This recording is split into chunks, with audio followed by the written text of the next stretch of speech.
우리가 읽은 신명기 21장 말씀을 보면 정해지지 않는 구조로 이루어진 규정으로 보입니다. 카마이클이라고 하는 학자는 이 모든 규정들이 삶과 죽음을 연결시키는 공통점을 가지고 있다고 주장하고 있습니다. 일한 적이 없는 암송아지와 들판에서 죽은 사람이 바로 그것입니다.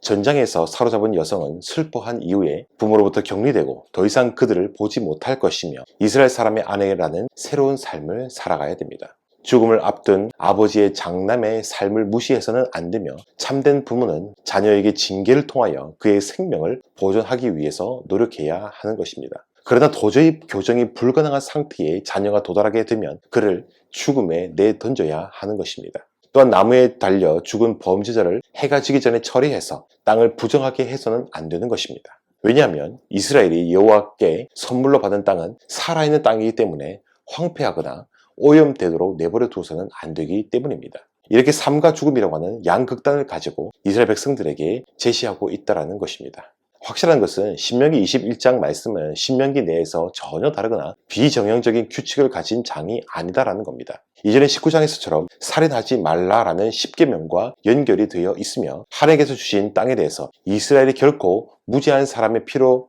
오염시키지 말 것을 말씀해주고 있는 것입니다. 이스라엘은 하나님께서 주신 땅을 잘 가꾸고 다스려야 할 의무가 있었습니다. 21장의 규례들을 모두 조건적인 규정들로 일상적으로 자주 일어나는 일이 아니므로 자주 생각할 필요는 없겠지만요. 이런 일이 발생할 때마다 이 규칙을 따르라라는 것입니다. 특별히 오늘 이 시간에 저는 첫 번째 규정에 대해서 함께 살펴보겠습니다. 먼저 등장하는 규정은 누가 죽였는지를 알지 못하는 피살된 시체를 발견한 경우에 어떻게 처리해야 하는지라는 것입니다. 이 부분에서 주된 방점은 누가 살인범인지 밝히는 데 있는 것이 아니라 죽은 사람의 피로 인해서 하나님의 심판이 이스라엘에게 내리지 않도록 하는 것입니다. 살인은 단순히 법적인 문제가 아니라 이스라엘에게는 종교적인 문제였습니다. 아무리 범인을 알 수 없는 살인 사건이라고 하더라도 사람이 죽었다면 이스라엘은 종교적인 차원에서 해결해야 했습니다. 왜 그렇습니까? 이스라엘이 차지할 땅은 하나님께서 그들에게 은혜로 주셨기 때문에 거기서 그런 일이 일어난다고 하는 것은 피해자뿐만 아니라 하나님께도 문제가 될 수 있었기 때문입니다. 우리 하나님께서는 생명에 대해서, 특별히 사람의 생명권에 대해서는 아주 민감하십니다. 왜냐하면 타 종교에서 단순히 생명을 중시하자는 자비적인 문제가 아니라 모든 사람의 존재론적인 특징 때문입니다. 창세기 9장을 보면 노아 홍수 직후에 하나님께서는 이렇게 말씀하신 바가 있습니다. 다른 사람의 피를 흘리면 그 사람의 피도 흘릴 것이니 이는 하나님이 자기 형상대로 사람을 지으셨음이니라. 남녀노소와 빈부 귀천을 막론하고 사람의 생명이 귀함은 막연하게 생명을 귀히 여기라라는 차원이 아니라요. 모든 사람은 하나님의 형상을 담지하고 있기 때문입니다. 비록 죄로 인해서 그것이 끔찍하게 파괴되고 왜곡되었다고 할지라도 엄연히 하나님의 형상을 따라 지음받은 존재가 사람이다라는 것입니다. 그래서 하나님께서는 사람의 생명을 빼앗았다라고 한다면 생명은 생명으로 갚으라고 말씀하는 것입니다. 살인으로 사람의 생명을 빼앗았다고 한다면 죽인 자의 생명을 똑같이 취해서 죽은 자의 생명의 가치, 인간으로서의 최소한의 가치를 인정받도록 하신 것입니다. 이런 면에서 생명은 생명으로 갚으라라는 동해보복법은요, 무서운 법이 아니라 매우 인권적인 법이라는 것을 우리가 알 수 있습니다. 오히려 사형제도 폐기를 주장하는 사람들이야말로 사람의 인권을 무시하는 처사입니다.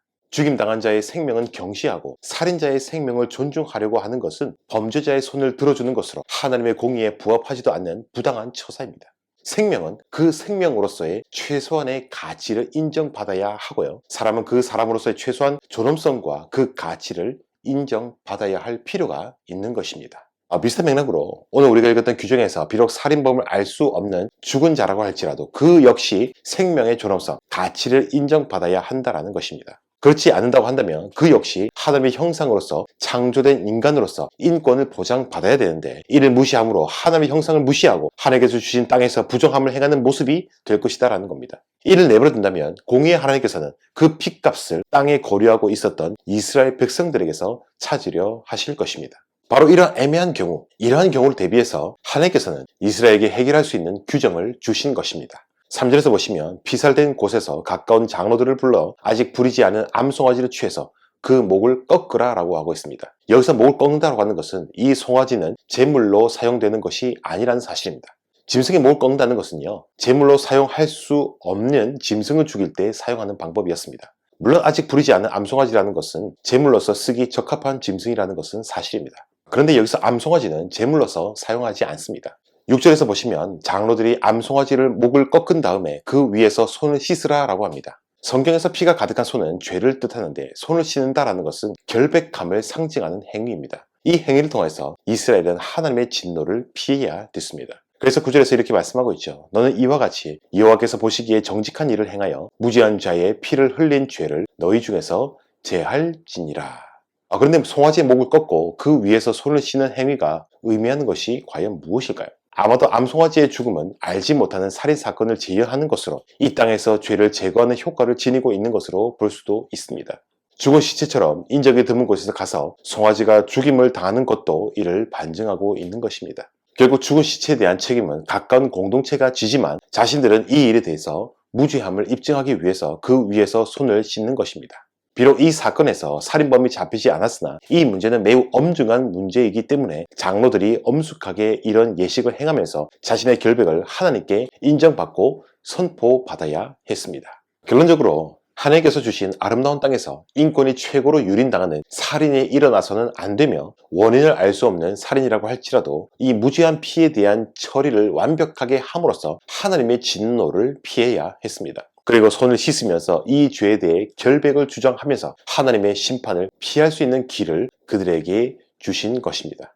사랑하는 여러분, 우리 모두 이 말씀을 통하여서 하나님께서는 얼마나 인간의 생명과 인권을 최대한 존중하시는지와 그것에 대해서 합당한 가치를 돌리지 않을 때에 그 대가를 찾으심을 잘 알 수가 있습니다. 그러므로 우리는 모든 인간 관계에서 상대방의 인격과 가치를 최대한 존중해 줘야 한다는 겁니다. 그러한 의무가 우리에게 있는 것입니다. 상대방이 나보다 열악하거나 가난하다는 이유로 멸시하거나 함부로 막 대한다면 그것은 단순히 윤리적인 문제가 아니라 하나님과의 관계에서 심각한 문제임을 우리는 인식해야 합니다. 잠언 14장 31절에서 이렇게 말씀하고 있죠. 가난한 사람을 학대하는 자는 그를 지으신 이를 멸시하는 자요 궁핍한 사람을 불쌍히 여기는 자는 주를 공경하는 자니라. 또한 형제를 함부로 저주하거나 악독한 말로 무시하며 상대방의 인권을 무시한다면 그건 역시 하나님 앞에서 명백한 죄가 됨을 성경에서 말씀하고 있는 것입니다. 예수님께서는 산상수훈에서 살인하지 말라라는 계명을 통하여서 이렇게 말씀하신 바가 있습니다. 나는 너에게 이르노니 형제에게 노하는 자마다 심판을 받게 되고 형제를 대하여 라가라 하는 자는 공회에 잡혀가게 되고 미련한 놈이라 하는 자는 지옥불에 들어가게 되리라. 우리는 하나님 앞에서 신앙생활을 함에 있어서 진실로 하나님을 사랑하고 공경한다면 반드시 형제에 대한 사랑과 인격적인 관계의 모습으로 나아가야 합니다. 하나님을 사랑한다고 한다면 반드시 이웃 사랑으로 나타나게 되어 있기 때문입니다. 하나님을 사랑한다고 하면서 이웃에 대해서 악독함과 경박함으로 나타난다면 그 사람은 필시 하나님과의 관계에 문제가 있는 사람입니다. 이런 면에서 이웃에 대한 태도와 관계를 보면 그 개인의 하나님과의 관계를 충분히 유추해 볼 수가 있습니다. 야고보는 하나님을 찬양하면서 사람에 대해 잘못된 태도로 위선적인 신앙생활을 하는 이들에게 다음과 같이 권면하였습니다. 이것으로 우리가 주 아버지를 찬송하고 또 이것으로 하나님의 형상대로 지음을 받은 사람을 저주하나니 한 입에서 찬송과 저주가 나오는도다. 내 형제들아 이것이 마땅하지 아니하니라. 사랑하는 여러분, 하나님과의 관계가 문제가 있다고 생각하십니까?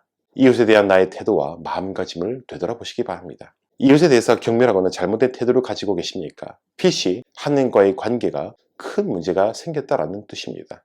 살펴본 말씀으로 미루어 보면 형제와 이웃에 대해서 함부로 막대하면서 하나님께 복받겠다고 찬송하는 또한 기도하는 행위 자체는 아첨이자 하나님에 대한 심각한 모독입니다.